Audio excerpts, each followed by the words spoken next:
Hello, welcome back to my YouTube channel. This is Evelyne Kamugisha Migabo one more time. And today niko na mgeni hapa anaenda kutupea story and we are going to talk about cryptic pregnancy. Imagine being pregnant without knowing no morning sicknesses, no pain. Yani ukienda OC, when you are going to hospital wanakuambia kichwa ya mtoto kichwa ya mtoto kichwa ya mtoto ndio you are like kichwa ya mtoto. That is what we are going to talk about today. But before tuanze, tell us who you are. Oh, my name is Viola Obiero, and I come from Siaya County, somewhere called Alego, and that's why my social media name is Akot Nyaralego. And I am a mother of two, a girl and a boy, and I'm saved and I love Jesus as my personal savior. Yeah, I'm a student, I am an employer also. Okay, that's great. Yeah. That's great. So I saw your story and I saw your story on Facebook and people were like, it doesn't happen. Even me myself, by the way, this is the first time I hear about cryptic pregnancy. Tell us what happened. How was it? I decided to come out and talk about my story because one, this story is something that many people don't know about it. Yes. Many people don't know what is called cryptic pregnancy. But I wouldn't come to the public to talk about cryptic pregnancy if there is nothing miraculous behind it. Yes. Yeah. So I came out to talk about cryptic pregnancy and to as well to glorify God's name. Because if I tell my story, you'll see that all along and up to the time that I gave birth to my baby girl and up till now, it has been God. So cryptic pregnancy, on just a flip side, we will say that cryptic pregnancy is a condition whereby a woman gets pregnant and the hormones, the HCG hormones, as women we have that HCG hormones that when you get pregnant, when you go for the testing, the test comes out positive.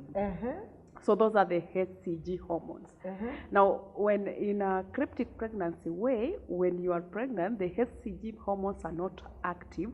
So when you go for the test, for the pregnancy test, the test comes out negative.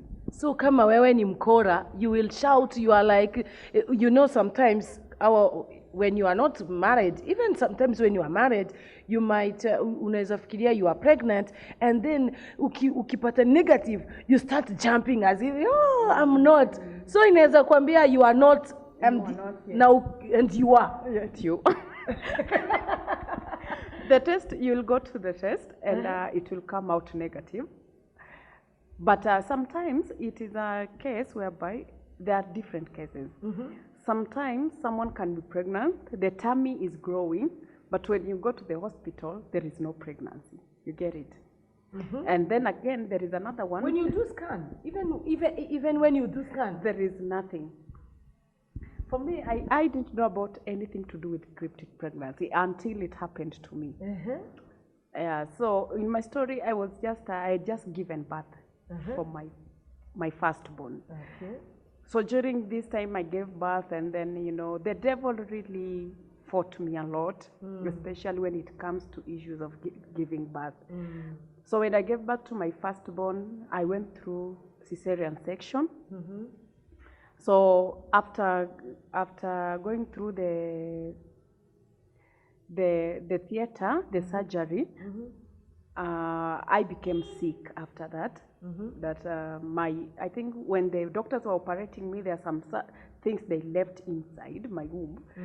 So when I went back home, 3 days later, the tumbo ikaoza.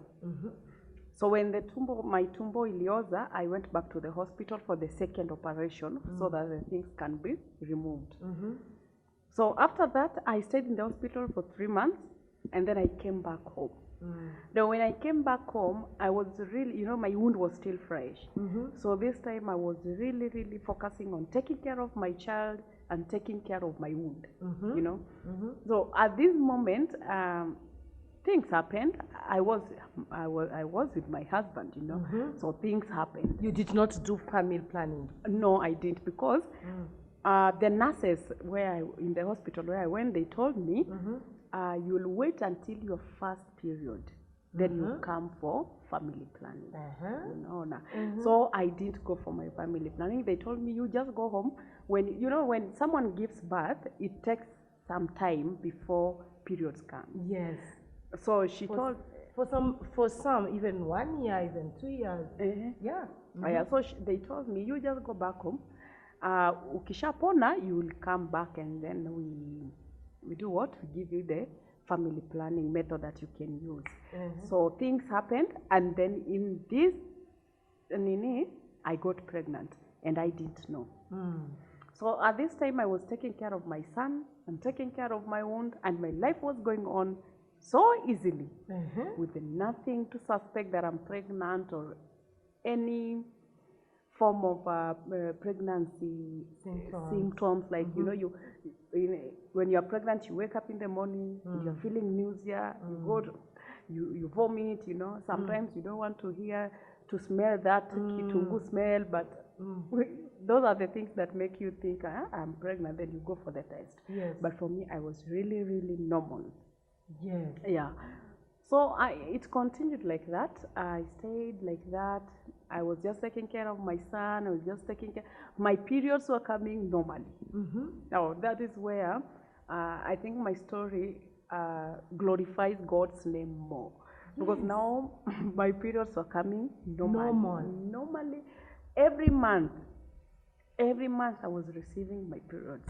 Yani, there is no anything that can make you to suspect that you are period, you see period, no morning sickness, no smell. Yani, you are too kawaida. Too evil. I was just kawaida girl. This is my first time to hear this.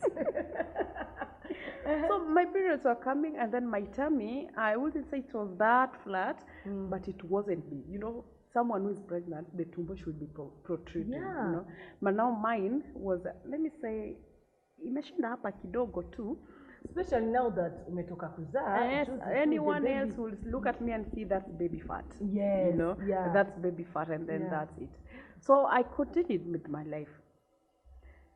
The baby was in my womb. I never had anything kicking in my womb. I never had anything moving in my womb. I was living a very normal life until now. It came in October. In October, I failed to see my periods. So I nikajiuliza, I've been receiving my periods all the way from January this year, and then now October, I'm not receiving my periods. What's happening?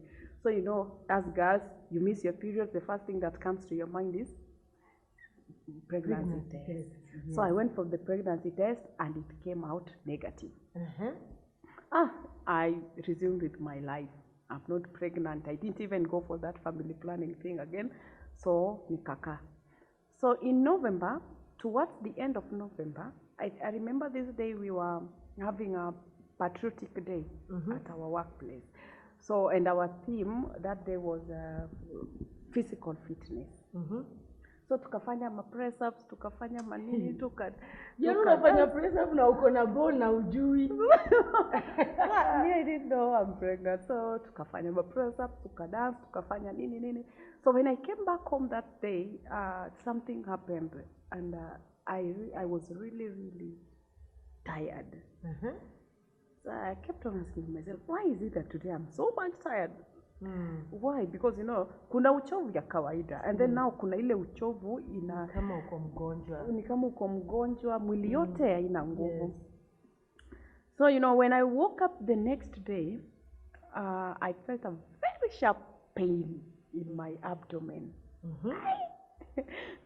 What is that? And you know, this day was my usual days of periods. So when I felt it, I was like, hey. So you thought my periods are coming. Yeah. But again, this pain, I've never felt such a pain during my periods. So what is this? So nikasikia ni kama I'm very much pressed. I'm very much pressed, and I really need to, I rushed to the washroom. Now when I rushed to the washroom, clots za blood zikatoka. 3 big clots. Nikajiuliza, what are these? Okay, it's my period date. My period should be coming this day, but in clothes. Not in clothes, yes. Not in clothes. And the clothes, you know, they were big and black. Big and blackish. So when I called my doctor, actually that day, I didn't call my doctor. That day, Nika bleed the whole day. And the bleeding You was did not go to the hospital? No, I didn't because now see, hii leo ni period date yangu. Me huwa na receive period this day. So it is the period. You know, with the girls, sometimes zinakujanga vizuri, sometimes zikuja venye zinataka. So I was like, hiyo imekuja venye inataka. So the whole day I was in pain, serious pain, and the bleeding was too much. I remember that day I used almost not even almost, 2 packets of pads in a day. Unaeka 5 minutes imejaa. Yani the blood was just too much. So that day I stayed without going to the hospital. The second day, the third day, the fourth day, the blood is still there. The 5th day, the blood is still there. Until 2 weeks, I was still bleeding. Uko na roho ngumu aje? 2 weeks na ujenda hosi? So, you know, one day when I was coming from the office, actually I was in Kisumu by then. So my neighbor saw me. She was a bit older woman. She saw me and she was like, you know, my firstborn is called Jaden. Mama Jaden, unakaa aje? Kamza nakaa aje. Kumba I had already started turning yellow. The skin, you know, mi mwenye siwezi jiona, but now I was becoming too brown, yani too yellow. Damu imeisha. So kuangalia machangu hivi akaambia, guy, hauna damu, so you have to go to the hospital.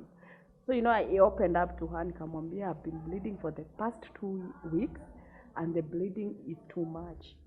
It is not just a normal bleeding. Akaambia, go to the hospital, daktari akwambie nini shida. So si mimi the next day, that was on a Friday, the next day nikajiamsha, nikaoga, nikasema acha niende hospitali. So kufika hospitali, the doctor saw me. He was called Dr. Omondi. Akaniambia, why are you bleeding for 2 weeks? That's too much. So he wanted to check the color of the blood, maybe if there is something he needs to know. So when he, you know, the way they insert their fingers in there to come out with the blood kwa finger, maybe they see what is the problem. And then I was lying there on the bed waiting for him to aniambie what is the problem. The next thing I heard was him shouting, nurse. Kichwa ndio. What? Nurse, where are you? This lady is pregnant and the baby is coming out. Hey. Wewe ukashtuka. Hey. Mimi ningependa. It was hectic. You know, me at first I thought he was talking to another patient. So, you know, looking around in this room, I was alone. And he was ukumuliza, me, the baby coming, where? From where? That's what I asked, exactly what you are asking, because I was really shocked. Because all this time, he's telling me the baby is coming out. I've never, hata ukifinya tumbo hivi, you'll never feel, you know, when the baby is in the tummy, yes, when you finger like this, you'll feel, this is the leg, this is the head, you know. But this one, I didn't feel anything. Actually, I can't say I was pressing my tummy, but I've never, I didn't press it. But actually, when a child is in your womb, you have to know as a mother. So when he called the doctor, the nurse came. So they were there. He took I don't know how it's called, to ile ya kutafuta heartbeat ya mtoto. So when he placed it, akaambia nurse, nikaona ni kama he's a bit disappointed. Akaambia nurse, and I can't find the heartbeat of this child. So it is, I don't know, but I can't say anything. But there is no heartbeat. So, you know, mimi saizo nimelala hapo kwa kitanda, I'm like, what is this person talking about? Mtu anacheza ama ako serious? What is he trying to tell me? Or like, what is he trying to talk about? So actually, when I heard your story at the heartbeat haiko, actually I passed out sasa. Niliogopa, nika pass out. that clearly shows, mi nilikuwa nishajua the kid is dead.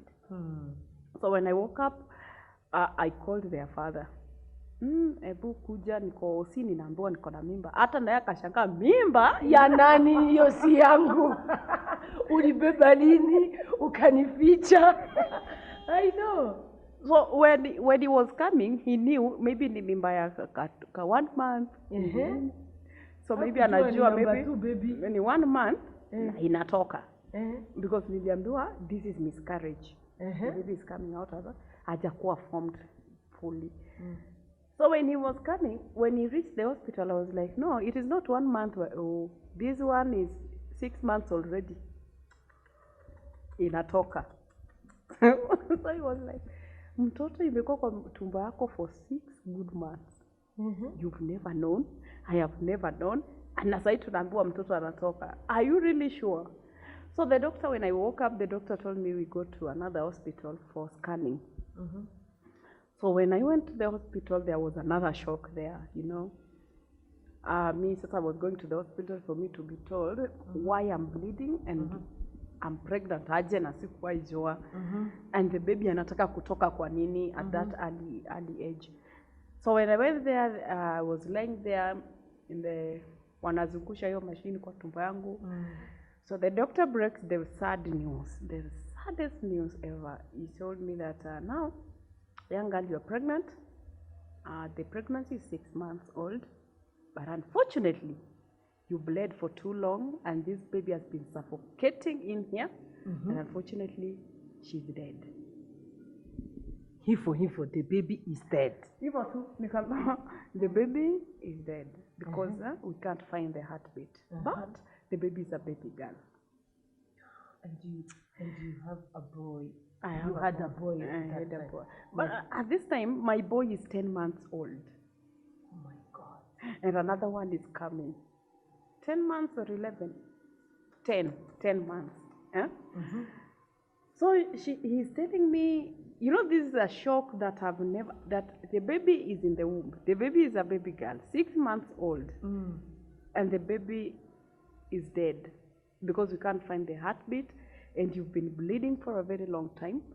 And the reason why the baby, she was pushing her way out. But now I had another condition called placenta previa. Placenta previa, I don't know if you know it. No, I don't know.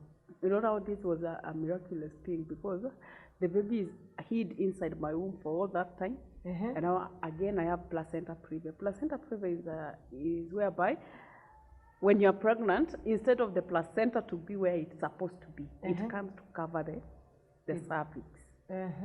So you know the cervix is where the baby comes out through. The baby comes out through the cervix. So when the placenta is covering the cervix, the baby cannot come out normally. You have to go through surgery. So there is a stage 1, stage 2, 3, and 4. So stage 1 and 2 are reversible. So if it is known early, it can be reversed and the placenta goes back to its place. But now stage 3 cannot be reversed. But now stage 4 that I had is deadly. That one kills, you know. So the doctor, guy, and you have a placenta previa stage 4. So there are some things that he couldn't tell me, just went to tell the father. Because at that time I was in a very bad state. So nikambiwa, now what we are going to do, we are rushing you to theater right now, emergency. And you know, now it is 4 months ago, it is 10 months ago, ufanye CS. You know, the doctor, they usually say, when you have done CS, minimum you have to stay 2 years without getting another pregnant. Then now you, after 10 months, unajua wanasemaga you can rupture, sijui unaweza raruka, sijui, but now you did not even stay for long, even not. Actually, me nikiona, it seems I got pregnant when my baby was around 5 months. I think so. Imagine. My baby was around 5 even the months. wound was not even healed. It was not even healed. Actually, that time I couldn't bado kuinama nikifua. I know. So the wound was still fresh. And again, the reason why, you know, the things that cause placenta previa is one of them is a weak womb. So my womb was still weak. Remember in January, I went through surgery twice, not once. I went once, nikitolewa mtoto, and then the second one, uchafu. Imeoza wakitoa uchafu. So, in January, I went through surgery twice. So my womb was weak. So that's why the baby was trying to sit there, na inakataa, and then now the placenta couldn't stay at the right place, ikarudi cover the whole cervical area. So when they told me that, wakaniambia, we are rushing you to theater immediately. Ulianza kutubu, ukijua unaenda? Kutubu ama mimi nikaomba. Si ndio nakwambia confess all your sins. Ukijua nimeenda. So what happened? Something just got into me. And I told this doctor, you know what? According to you, human being, you're saying my baby is dead. But according to me, my baby is alive. Amen. What is wrong with you? The baby is dead. After all, there's a honor, this baby cannot move. She's moving because she wants to push her way out. And if you move out of this hospital with this dead baby in your womb, you are going to die.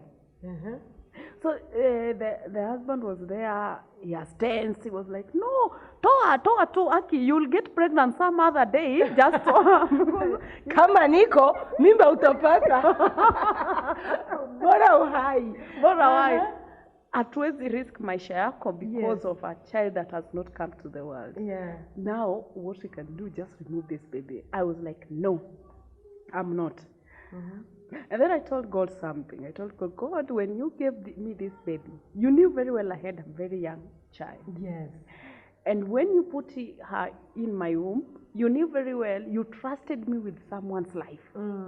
This is a life. You trusted me with someone's life. And the devil is a liar. Because you put this baby in my womb. The baby is not going to come out dead. The devil is a liar, and I'm going to defeat this devil. And then I woke up. I'm there, doctor, I'm going back to my house. What is wrong with you? You know the stories. I was like, I'm going back to my house. I'm going back to my house. And then when I went back to my house, to Kaenda, the husband... You went? Yeah, I went back to my house because... The husband amekasirika, when I got home, I just knelt down and I prayed to God. Started praying. Nikaambia Mungu, maybe it is a sin that I did that is now making this innocent angel to suffer. God, forgive me. But what I know is that you're not going to give me a child and kill her in my womb. I didn't ask you for this child. Remember, you trusted me with a child that I didn't ask you for. You had a purpose for this child. And that's why this child is not going to be removed in my womb prematurely, and this child is going to come out alive. I don't want to know whether the doctors have said that she's dead, whether they have said she's what and what.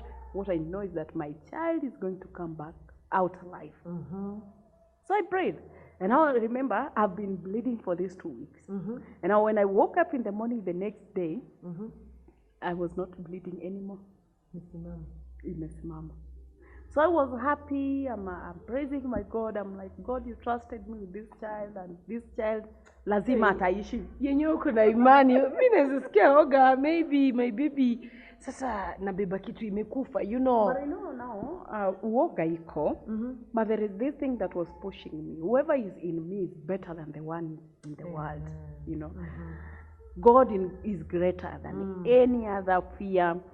And you know what kills so many people outside here is fear. It's fear, yes. The doctor, you go to the hospital and the doctor tells you, no, wewe utakuwa hivi na hivi. And then unaingiwa fear, you forget that God is there. You receive that message, You forget that by the stripes that Jesus received at the cross, all our problems and all our diseases were healed. That's how you start getting fear, and then you give the devil the chance. The devil gets the chance, and the devil comes to destroy everything. So that is what I said. I'm not going to give the devil any chance to destroy my life. So I stayed in the house for another 1 week. The doctor kept on calling my husband. Wewe mwanamke wako hajakubali tena aende theater, msichana atakuwa. So, this really brought another issue in my house, like vita, because the husband was seeing me kichwa ngumu, nataka kukufa, my child is still young, and, all that. So what happened is that after staying for a week, these things came again. I remember that day after I had started going back to work. You know now I'm going back to work and I'm telling people, you know, I'm pregnant. They're like, pregnancy iko wapi sasa? Iko wapi? So I told them, I went back to work, and then I remember this morning, that was now, it was on 28th. That's the day it was known that I'm pregnant. So they wanted to rush me to theater and I refused. So I went back home. Going back home, I stayed for another 2 weeks. So the bleeding ilikuwa inakuja kidogo, and then now, you know, all this while, this baby never moved, this baby never kicked. But now this day that I prayed and confessed life on her life, baby started kicking. I just had another move, a swift move in my tummy. And then she kicked thrice. And now you are asking yourself, this baby is dead. Sasa anakika aje? And then I woke up in the morning and told their dad, you know what? My baby is alive. The baby kicked. Kaniambia wewe kwenda huko, yani, you know. The baby kicked because akakika huko, akakika hapa na akakika hapa juu. And she moved very fast. So on 12th of December now, not 12th, on 11th of December, in the morning, I woke up in the morning. I was so much active, doing my chores as normal. I was living with my sister and my cousin. You know, walikuwa na live in fear. Wananiangalia wanasema nyewe kuna watu wanadea Mungu hapa nje. Mpaka wananiambia, unajua Mungu anasaidianga mtu anajisaidia. Najiuliza hiyo imeandikwa wapi? Hiyo ni maneno ya watu, hakuna mahali imeandikwa. Nauliza hiyo imeandikwa wapi? Hakuna mahali imeandikwa. So that this day I woke up in the morning and then I felt that pain again. I know you've been through labor pain. You know how that labor pain strikes. Ilo uchungu moja alafu inaisha tena. And then when I felt that pain, I felt pressed and I ran to the toilet. When I went there, the clots came out again, so the bleeding ikaanza. So nikaambiwa, now you know what? We are not going to listen to whatever you are telling us. We are going to the hospital right now, right here. Then I told him, Aki, so wacha tu kidogo nipumzike. Because now I was really tired. So nikakaa, nikapumzika kidogo, nikalala. So I slept. Nikalala kufika around 6 in the evening, nikaamka. Kuamka, the pain was still there. You know, sitaki kusema junajua. Utapelekwa hospitali. Watu wataenda kutoa mtoto yangu na mtoto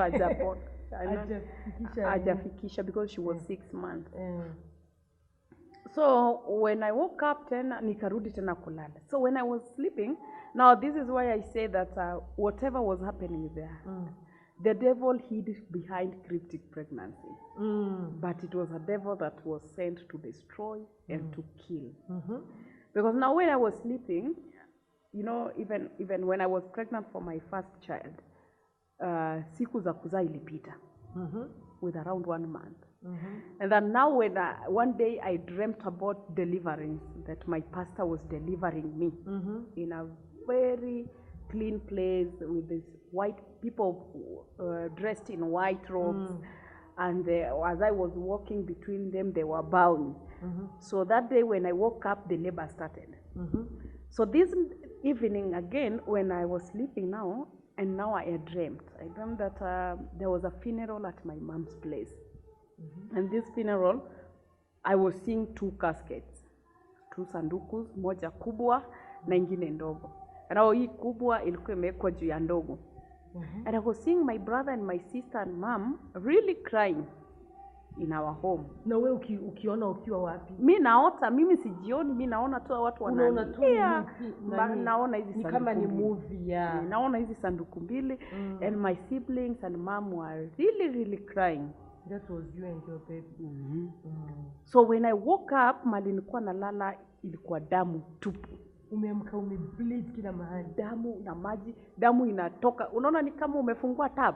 So damu ilikuwa inatoka that way.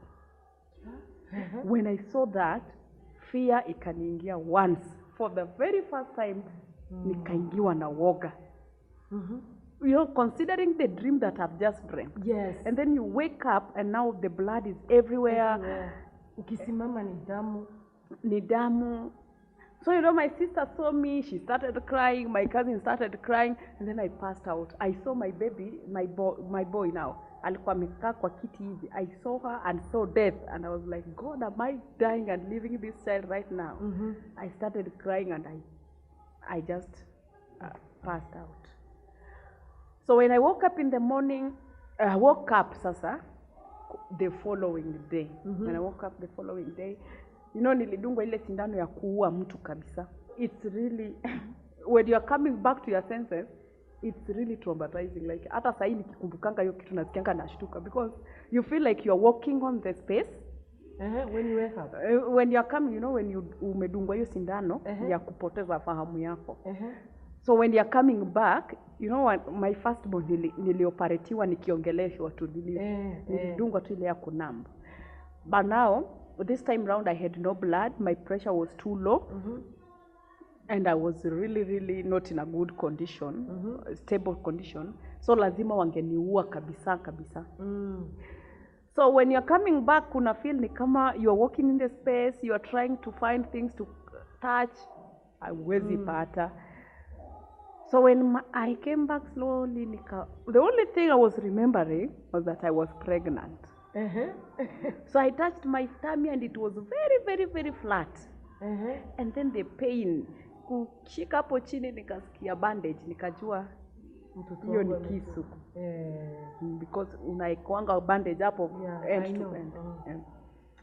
Nikajua hapo sasa. So kuamka kufungua macho, I was in ICU.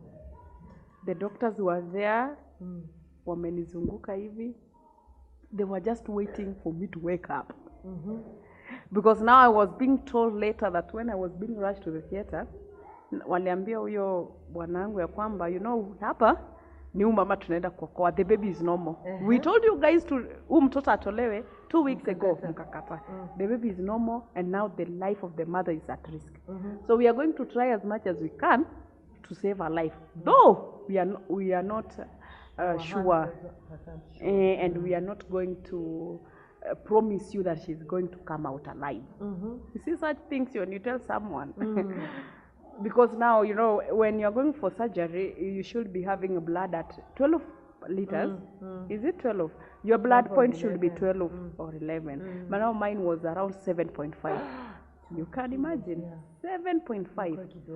My pressure was too low as well. I was having placenta previa. According to the medics, the baby was dead in my womb 2 weeks ago. So this woman is going to die.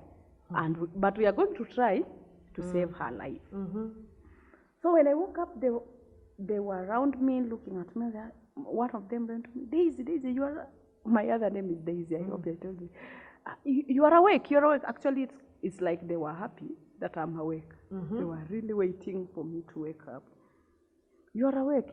So, you know, when I opened my eyes, I wanted to ask them, where is my baby? So the doctor came.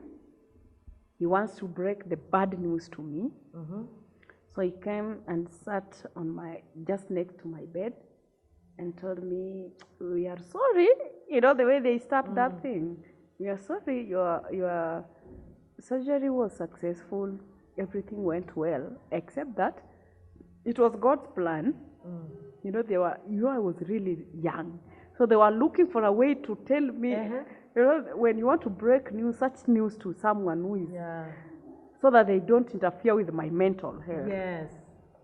So bado wanaleta Mungu kwa hiyo story, you know, it's God's plan. I'm like, God's plan, what is God's plans? And the baby couldn't make it. Hey. So, you know, before they finished that statement, the baby couldn't make it, the door opened. And when the door opened, the nurse came with the baby in her arm. And she was like, doctor, she's not dead, she's awake.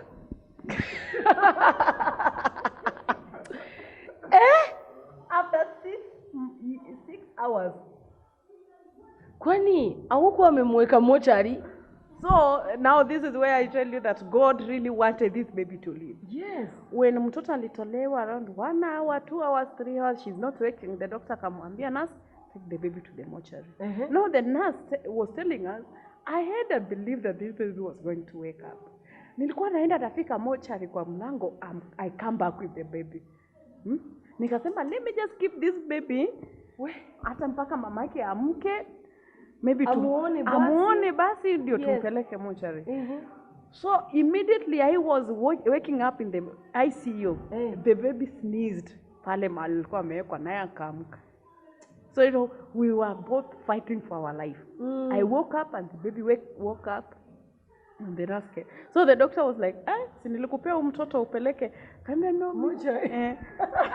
I was giving him the benefit of doubt after 6 hours. 6 hours. Imagine 6 hours ni mob. 6 hours. Yeah. This baby. So the nurse is saying that now venye alikuwa anataka anasema enyewe aamki. Let me just take her. So venye amembeba hivi kwa mkono anaenda. Anasema acha mtoto amesneeze. The baby is awake.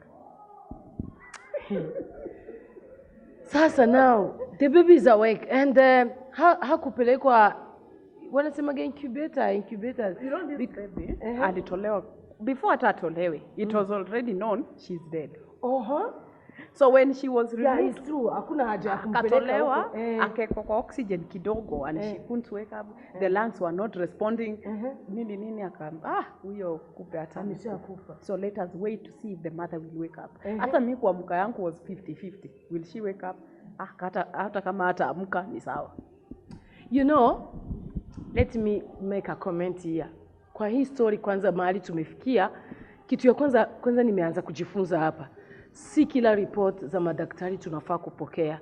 You know, sometimes because kama wewe ungepokea hizo ma reports, maybe ungekuwa lose baby wako. Sometimes you know, okay, they are doctors and we respect their job, but sometimes even them, God works beyond what chenye walisomea. You know, unasikia huyo nurse angefuatisha report ya daktari. Sasa hii baby wako angekuwa amezikwa akiwa mzima na si kwamba amekufa. You know, so sometimes tusiharakie kuchukua report. Yes, kuna wengine yetu wanasema when you don't believe, but pia ina depend na faith ya mtu. You know, your faith really worked for you. Kwanza the number one miracle ni vile umepata born na you are 5 months mzazi. The baby is still young. Then another surgery. You know, God really loves you. Now, how is the baby doing? Sasa mtoi baadaye aliendelea kugrow, akaendelea kukua vizuri, and now she is how old? My baby is now 2 years. 2 years and let me say 7 months. Because she will be turning 3 in December 12th. Ye ni jamhuri ama nini? On 12th December. Yeah. So she will be turning 3 on 12th December. She's 2 years right now.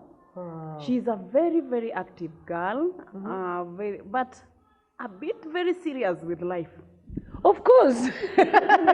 Ananga mchezo alitoka mbali. Achekange na mtu, and if you want to bring nyeke in her life, amtasikizana. Yeah. She's a very beautiful girl, and she's a fighter. She knows that even if she was touching something, and she knows nyewe hii kitu ni yangu, you won't take it from her.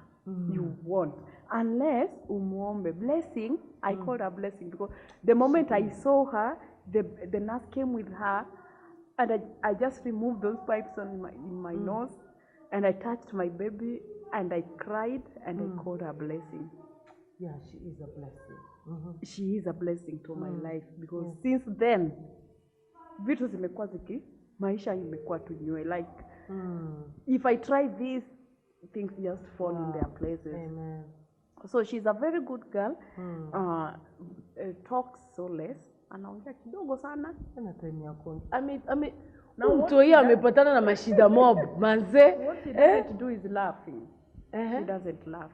She only laughs with her brother. Only.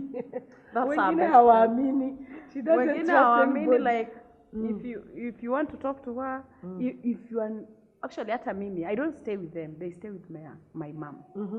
In Thika Road. Okay. But me, I stay in Udiru. So when I go to see them, she must take around 30 minutes to 1 hour looking at me, na ananisoma pole pole, ndi after hiyo time ndi akuje anisalimie na achukue kitu nimemletea.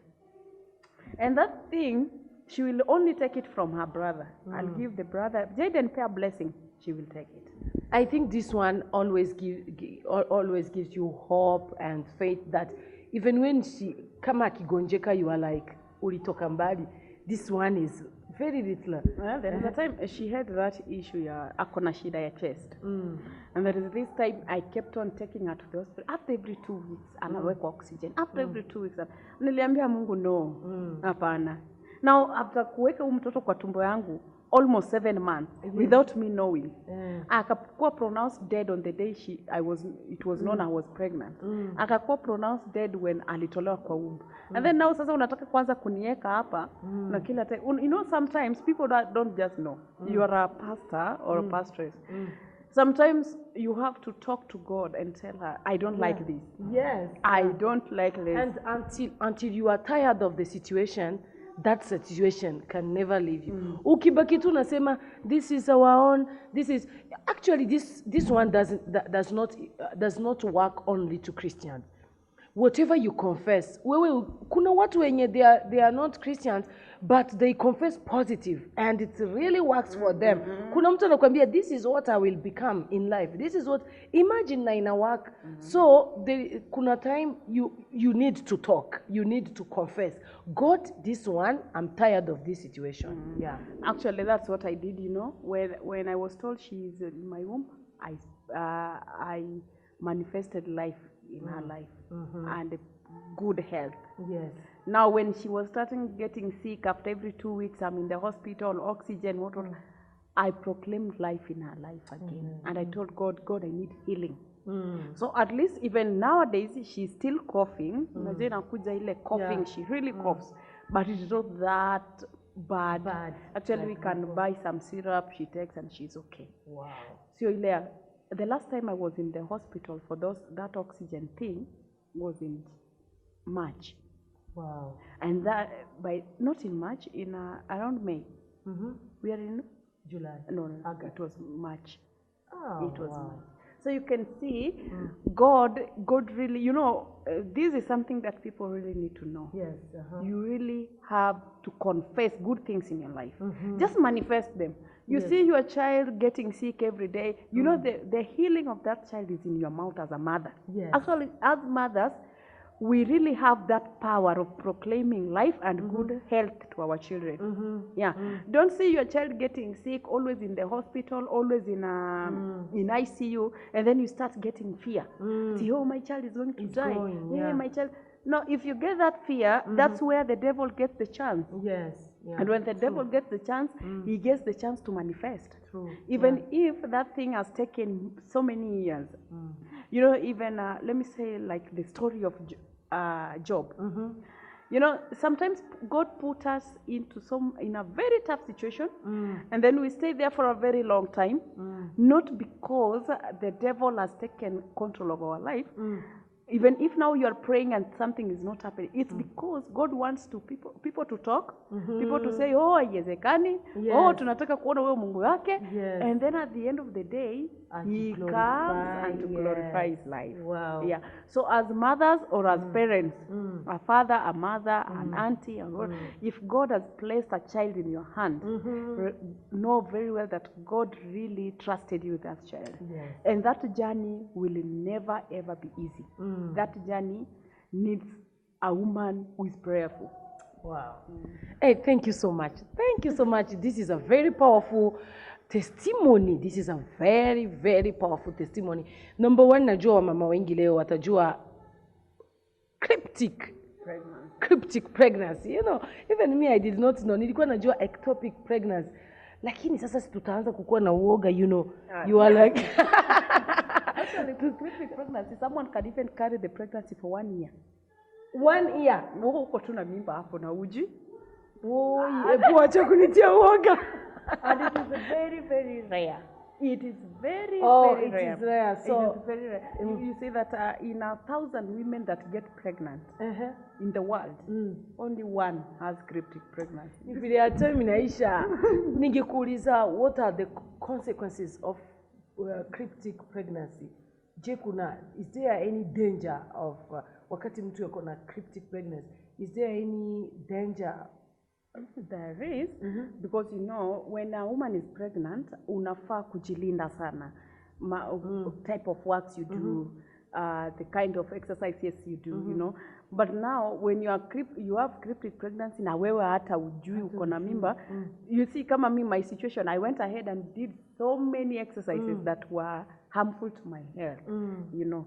So, alafu, it's really traumatizing. Like me now, when I was going back to plot na mtoto, and majirani were like, Mama Jane, you know. Hii mimba ulibeba aje?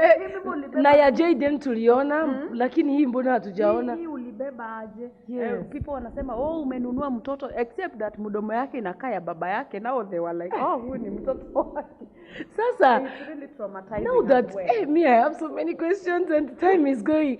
Now that cryptic, lazima utaona period, how someone can atajua kama ako na hiyo?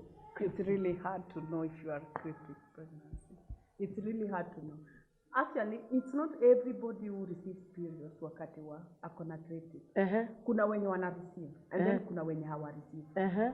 You know, mimi now sasa, I could say that my situation, the reason why I was receiving my periods was because I had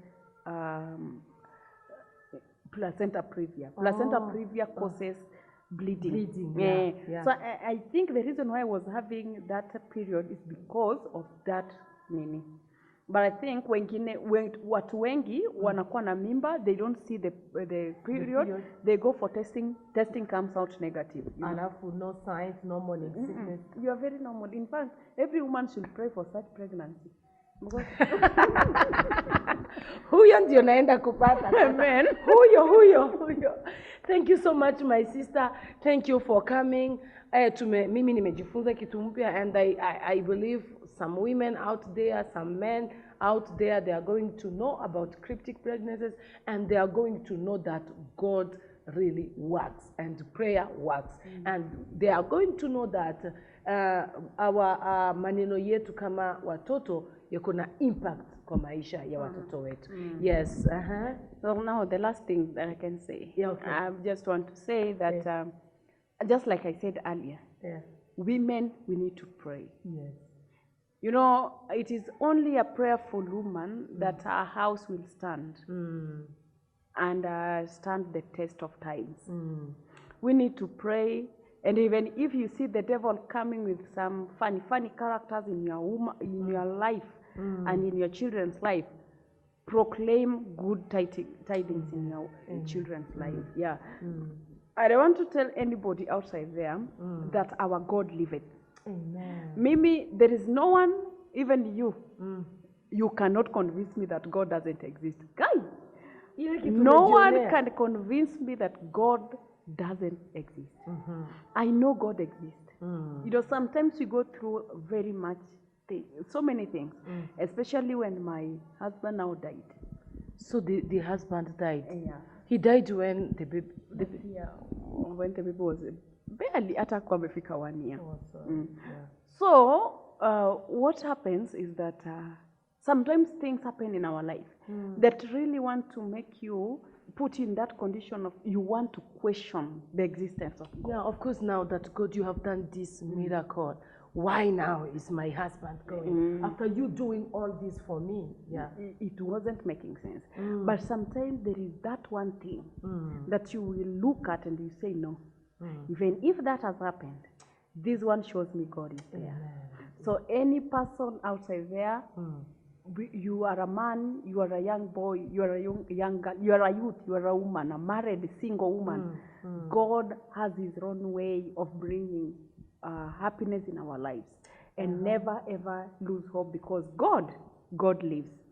And to add on what you have said, sometimes God does something. You might not understanding the reason today. Ukuje uielewe baadaye, because sometimes tunataka tu vitu mzuri ndizo happen. Like now, you might not understand why God took your husband early. But maybe in 5 years to come, in 6 years to come, utaelewa, oh, that is why alienda mapema. So God bless you.